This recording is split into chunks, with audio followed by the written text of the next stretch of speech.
يا أمة محمد، يا آكل الجبنة الدنماركية والبقرة الدنماركية اللي تقعد ترقصوا لكم زي عزيزة وبهية في التلفزيون.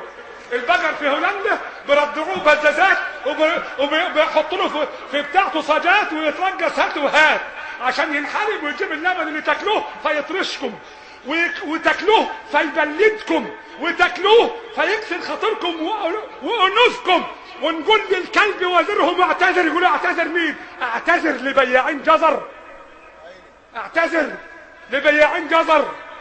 واحد شحات بيقول لله واديته جنيه في ايده واديته بالقلم على وشه، هيبص للجنيه مش هيفكر في القفا اللي خده واللي وقع عليه.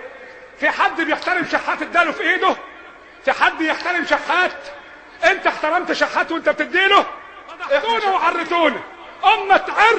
هنقابل النبي نقول له ايه في الاخره؟ هنقابله نقول له ايه؟ هنقول له ايه؟ ساعة ما زاد في جيب جنيه جبت بيه قرش، جبت بيه بنج وشربت وقعدت على القهوة وحششت ودورت على بنت مضروبة وبالليل معاها سهرت. يا أمة محمد يا ابن ألف خير، ده اللي مكسوف منه، ده اللي مكسوف جبنه. الواحد مش عايز يموت حياء من ربه وخشية وحياء من سيدنا النبي. نعم يا حاج محمد، سيبني أقول كلمتين أنا من غاز.